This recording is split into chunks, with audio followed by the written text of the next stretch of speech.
কষ্টের রাত।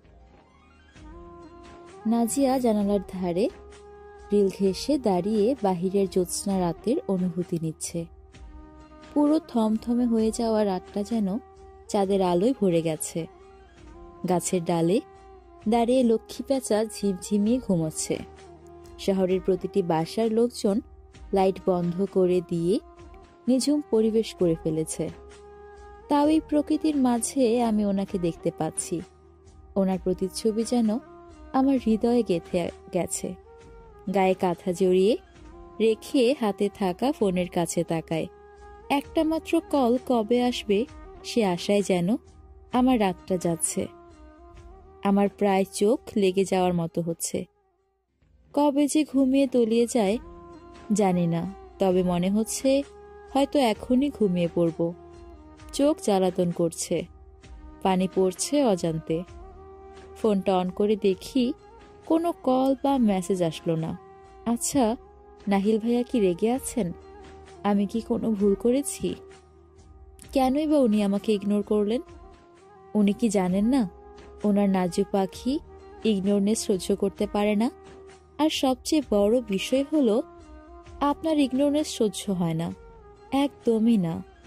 আপনি যতই মারেন বকেন আমার ভালো লাগে। হ্যাঁ, প্রথম প্রথম খারাপ লাগতো, কিন্তু এখন যে আপনার মায়ের বকা ধমকি শুনতে মন চায়। কই আপনি নাহিল ভাইয়া? বিড়বিড় করেও লাভ নেই, ফোন আসছে না। আমিও জানালার পাশ থেকে উঠে অফ করে বেডে গা হেলিয়ে দিলাম। শুতেই চোখ বন্ধ হয়ে যায়। সারাদিন ফাংশন নিহার সাথে ঘোরাঘুরি করে বাসায় আসতে আসতে এশার পার হয়ে যায়। তবুও নামাজ ওয়াক্ত মতো পড়ে ফেলেছিলাম বলে সমস্যা হয়নি। এত ধকল গেছে যে রাত শেষে বেডে শোয়া মাত্রই ঘুমের দেশে পাড়ি দিলাম। Hello gentleman, may I sit here? একটা বয়স্ক মহিলা লাঠি ভর করে দাঁড়িয়ে থেকে নাহিলকে জিজ্ঞেস করল। প্লেন ছাড়ল দিনের 5টায়, আর এখন বাজে রাতের 10টা। আর 2 ঘন্টা লাগবে লন্ডন যেতে। আমিও খেয়াল করলাম পাশের সিট লাগে। আমি সশ্রদ্ধে ওনাকে বসার সুযোগ করে দিলাম। নিজে উঠে ওনাকে ধরে বসিয়ে আমিও বসে গেলাম। মহিলাটা বাইরের দৃশ্য দেখে দেখে ঝিমোচ্ছে। আমিও ঘুমাতাম, তবে চোখ বন্ধ করলেই নাজিয়ার কথা মনে পড়ে।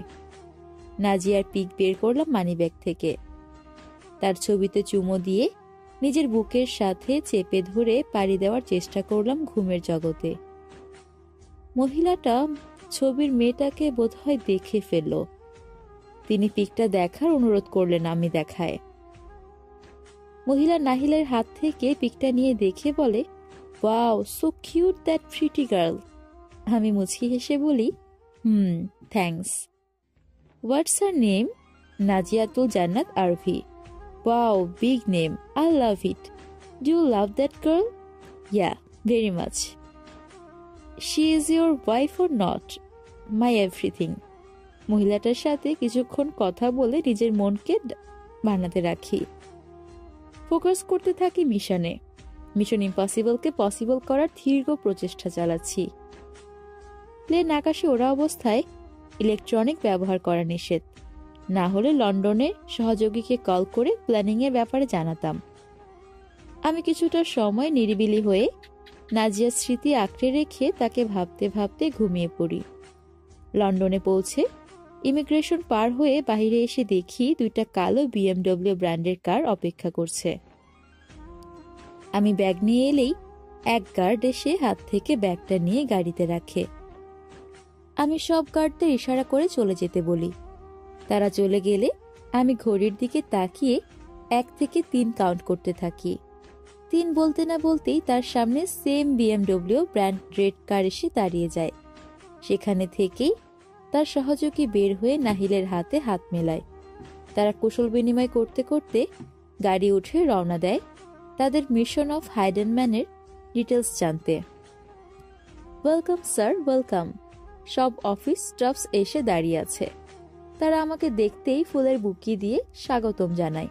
আমি সবার থেকে বুকি কালেক্ট করে নিজে নিজে ভাবে কাছে মনোযোগ দিতে বলি। এমনি এমন স্বাগতম করলো। আমি আমার সহযোগীকে দিয়ে ডার্ক হাইট রুমে চলে আসি। ভেতরে ঢুকে রুমটা লক করে লাইটস অন করলাম। রুমটার স্পেশালিটি হচ্ছে সবার বাসায় যেমন ডিপ লাইট, লাল আর সাদা লাইট ভেরি ব্যবহৃত হয়, সেখানে ডার্ক হাইট রুমে ব্লু ব্ল্যাক মিক্স করে লাইট ইউজ করা হয়, যাতে চোখের জ্যোতিশক্তি ঠিক থাকে, সবগুলো যেন স্পষ্টভাবে বোঝা যায়। বড় এক রুম বলতে হবে। সেখানে সেলস আছে, বিভিন্ন ধরনের সরঞ্জামে ভরপুর। আমি আমার চেয়ারে বসার জায়গায় এসে দাঁড়িয়ে গেলাম। সেখান থেকে স্ক্যানার মেশিন বের হয়ে আমার চোখ, নাক, জিহ্বা আর হাত লাল রঙের বাতির মেশিনে আমার দিয়ে বের হয়ে আমার পার্টসগুলিতে পড়ছে। স্ক্যান শেষে আপনা আপনি এক প্রসেস, ওর মাধ্যমে করোনামুক্ত সেফটি ডান বলে। সেই মেশিনটা সহযোগীকেও স্ক্যান করে নিজের জায়গায় ফিরে যায়। আমি পকেট থেকে পেনড্রাইভ বের করে কম্পিউটার চালু করি। পেনড্রাইভের কাজ আপনা আপনি হতে থাকে। আমি আর আমার সহযোগী একসাথে চেয়ার টেনে বসি। 1 সেকেন্ড পরেই ফাইলের মধ্যে সেট করা ছবি সহ ডিটেল স্লাইড শো হতে শুরু করে। সব রেকর্ডস দেখে তার টিম পার্টনার সোহেল বলে, স্যার আপনার কি মনে হয়, এটা কি সেই হবে নাকি অন্য কেউ? নাহিল 2 হাত বুকের উপর গুজে ভাবান্তর হয়ে বলে, যদি মাছকে পানি থেকে দূরে রাখা হয় তাহলে সে শটফট করে মারা যায়, আবার যদি সে তার পাশেই পানি পেয়ে যায় তাহলে তার ফুলকারন্ধ্রের মাধ্যমে শ্বাস নিয়ে পানির মধ্যে নেমে পড়ে। মানে বুঝেছিস? না, এটুকু বুঝলাম যে মাছ পানি ছাড়া বাঁচে না, আর একটু পানির উপরে মাছ উঠে পড়লে পানির অভাবে মারা যায়। তার কথায় নাহিল বাঁকা হেসে বলে, আমাদের মিশনটাও ঠিক এরকমই।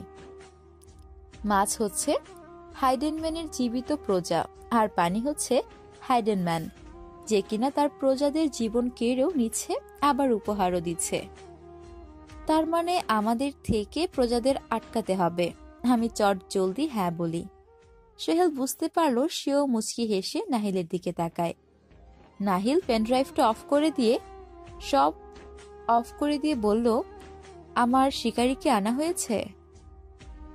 সোহেল এক হাত বুকে রেখে আরেক হাত খুলে দিয়ে বলে, আপনার শরীরের শক্তি বিকাশ ঘটাতে শিকারীকে বহুত আগেই এনে রাখা হয়েছে। নাহিল নিজের শার্টের কলার থেকে নিচ থেকে 2টা বোতাম খুলে হাতের হাতা ফোল্ড করে উপরে তুলে নিতে নিতে তার শিকারীর রুমের কাছে যেতে লাগে। নাজু নাজু, কই তুই? দরজা খোল তাড়াতাড়ি, উঠ, কাণ্ড হয়েছে, ইয়ার কই তুই? কান্না মিশ্রিত কণ্ঠে দরজার মধ্যে জোরে জোরে বাড়ি দিতে থাকে নিহা। এদিকে আমি বেঘোরে ঘুমাচ্ছি। আমার ঘুমের টনক নড়ে ফোনের রিংটনে। কল আসতেই বুঝতে পেরেই চট করে ফোন ওপেন করে দেখি নিহা মিস কলের ওপর মিস কল মেরেই যাচ্ছে। আমি টাইম দেখে শোকাহত হলাম। মাত্র দিনের 9টা বাজবে। আজ শনিবার দেখে হলিডে পালন করব ভাবছি, কিন্তু না, এই নিহার বাচ্চির সারাক্ষণ আমার মাথা খাওয়া ছাড়া আর কোনো কামই নাই। আমি ফোন বন্ধ করে কানে বালিশ চেপে ধরলাম। নিহা কল আর উচ্চস্বরে ডাকতেই আছে। আমি বাধ্য হয়ে কাঁথা সরিয়ে দরজার কড়াঘাতে উঠতেই হলো। বিরক্তিকর ফেস করে তাকাই নিহার দিকে, কিন্তু দেখি আমার ঘুম উধাও হয়ে যায়। চোখের সামনে নিহার হাতের রক্ত টকবক করে ফ্লোরে পড়ছে। তার চোখ মুখের নাজেহাল অবস্থা হলো, পুরো মুখ ফুলে চোখ জোড়া শুরু হয়ে আছে। তার কাপড়ের অর্ধেক অংশ ছিঁড়েও আছে। নিহার এমন পরিণতি দেখে মনে কু ডাকতে লাগে। খারাপ খারাপ ভাবনা মাথায় আসতে থাকে। আমি আমার বান্ধবীকে হারিয়ে ফেলবো না তো? এই ভেবেই বুকের ভেতরে নাহিলের যাওয়ার কষ্টের সাথে নিহারও কেন সেই অবস্থা হলো। আমি নিহাকে ধরে রুমে নিয়ে দরজা লক করে দিলাম। সোফায় বসিয়ে তার হাতে ড্রেসিং করে মলম লাগিয়ে দেই। নিহা তখনও কান্না করেই যাচ্ছে। আমি কিছুক্ষণ চুপ থেকে বলি, কি হয়েছে তোর সাথে? কে করেছে তোর এমন অবস্থা? তুই শুধু নামটা বল, বাকিটা আমি দেখছি। নিহা কান্না থামিয়ে চোখ থেকে পানি ফেলিয়ে ফেলিয়ে হিচকি টানছে। সে আমার হাত শক্ত করে ধরে আমার গা ঠেসে বসে। ওয়েট, আগে পানি খা, তারপর বল। আমি পানির গ্লাস তাকে এগিয়ে দিলে সে খেয়ে এক দীর্ঘশ্বাস নিল। দেখ, চুপ থাকবি না, আমি আছি। আর শুধু এটা ভাবিস না আমরা একা, মিহু, সিয়াম আর তোর নাহিল ভাইয়াও আছে। তুই শুধু মুখ খুলে বল। নিহা বাচ্চাদের মতো ইনোসেন্ট মার্কা ফেস করে বলে, আমি যখন রাতে তোকে বাসায় পৌঁছে দিয়ে রাস্তার মধ্যে যেতে থাকে, তখন আমার সামনে এই সময় এক ড্রাইভার গাড়ি নিয়ে এসে দাঁড় করায়। আমি নিজের গাড়ি ঘোরাতে গেলে সেই গাড়ি আবারও থামিয়ে দিল। আমি ছাড়ানোর জোর ব্যবস্থা করি, কিন্তু লাভ হলো না। যে মানুষটা আমায় ধরেছে সে কিনা তার কাছে আমার শক্তি কিছুই না। আমি চাইলেও পারতাম না। আমার চেষ্টা ব্যর্থ হওয়ায় সে আমার আঁচল ছিঁড়ে বাকিটুকু বলতে না বলতেই কান্নায় নাজিয়াকে ধরে ফেলে। আমি তার কান্না থামিয়ে বলি, নাম কি? নাম বলেছে? জানি না, কিন্তু তার গাড়িতে একটা ব্ল্যাক কালারের চিহ্ন ছিল। সেটা দেখলে বোঝা যায় সে কোনো এক গুন্ডা যে কিনা এমন কাজ করেছে, নিজের পশুত্ব প্রমাণ দিয়েছে। এখন আমি আর কাউকে এই মুখ দেখাতে পারবো না রে দোস্ত। আমার ইজ্জত শেষ করে দিয়েছে। আমি আজ থেকে কলঙ্কিনী নামে পরিচিত হব। নিহার বেহাল অবস্থা যে করেছে তার অবস্থা আমি নরক বানিয়ে দেব, যে করেই হোক। মাথায় রাগ চড়ে বসে, শোন, মানুষটার কোনো কিছু তো তোর কাছে পরিচিত মনে হয়েছে বা চেনা লেগেছে। নিহা কোনো মতে ভেবে বলে, একটু মনে আছে, তার গাড়িতে এইচ ওয়ার্ডটা লেখা ছিল। এইচ দিয়ে কি বোঝা যায়? আর কিছু দেখেছিস? নিহা ভেবে বলে, এইচ ব্ল্যাক চিহ্ন এর মাঝে গোল চক্রের মতো ড্রয়িং করা ছিল। সেখানে একটা ছন্দ মনে হয় লেখা ছিল। ঠিক মনে আসছে না রে ইয়ার। আমি তাকে পেন কিলার ট্যাবলেটটা খাইয়ে দিয়ে বলি, শোন, মনে পড়বে। এখন মাথা ব্যথা কমে গেলে বলতে পারবি। নিহা চেষ্টা করেও ভাবতে পারল না। সে হতাশাময় ফেস করে নাজিয়ার দিকে তাকায়। নাজিয়া তার অবস্থা বুঝতে পেরে কথা বাড়ল না। তাকে নিজের বেডে শুয়ে দিল। নিজে ফ্রেশ হয়ে দরজা বন্ধ করে ড্রয়িং রুমে গিয়ে নাস্তা করে নিল। সে চোখ তুলে আব্বু আম্মুর রুমের দিকে তাকিয়ে দেখে দরজা লক। আমি এদিক ওদিক তাকাতেই মনে পড়ে যায়, এশার দিকে আসার পর আব্বু বলেছিল ওনারা গ্রামের বাড়ি যাচ্ছে। 5 দিনের জন্য বাসাটা আমাকে দেখতে বলল। আমিও শান্তি পেলাম, নিহার দেখভাল করতে পারবো ভেবে। বেশ 15-10 মিনিট পর দরজায় বেল বাজলো। আমি ভ্রুকুচকে টাইম দেখিনি। 11টার সময় চলছে। এ সময় কে আসতে পারে? আমি দরজার কাছে এসে মিরর পুল দিয়ে দেখি একজন কুরিয়ার বয় দাঁড়িয়ে আছে। আমি দরজা খুলে বলি, জি ভাইয়া, কিছু বলবেন? জি ম্যাম, আপনার জন্য কুরিয়ার এসেছে। বার্তাবাহক একটি এনভেলপ পাঠিয়েছেন আপনার নাম আর অ্যাড্রেসে। এটা নেন আর সই করে দেন। আমি এনভেলপটা হাতে নিয়ে ফাইলে সই করে দেই। কুরিয়ার বয় চলে গেলে দরজা লক করে দিয়ে সোফায় বসি। এনভেলপটা খুলবো তার আগেই ফোনে কল আসলো। এনভেলপটা ড্রয়ারে রেখে ফোন হাতে নিয়ে দেখি আম্মুর কল। কল উঠাতেই আম্মু বাসার সাবধানভাবে ঠিকভাবে থাকার কথাবার্তা বলতে লাগলেন। আমিও বললাম ওনাদের যেন নিজেরা খেয়াল রাখে। ফোন কাটার পর মাথায় আসলো নাহিল ভাইয়াকে বলে দেখলে কেমন হয়।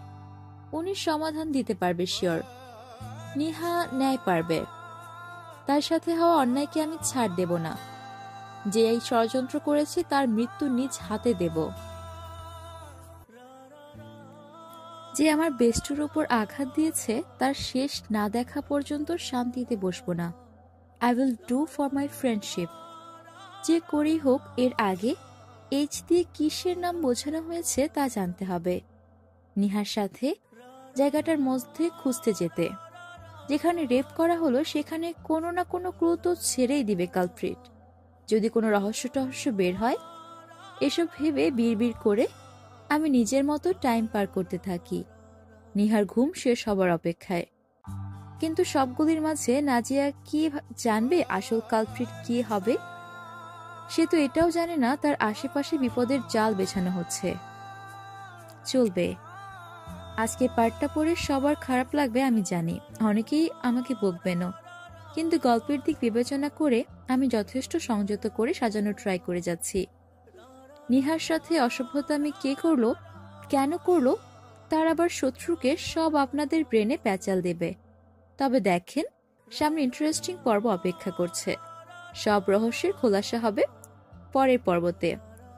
কজ আমি মনের মধ্যে খোলাসা পর্ব সেট করে রেখেছি। এবার আপনাদের মাঝে শুধু আনার পালা। Okay, don't sad guys, happy listening. আর কমেন্ট করে জানান আজকের পর্বটি কেমন লেগেছে। যদি ভালো লেগে থাকে তাহলে কিন্তু লাইক করতে ভুলবেন না। আর যদি চ্যানেলে নতুন হয়ে থাকেন অবশ্যই সাবস্ক্রাইব করে পাশের বেল আইকন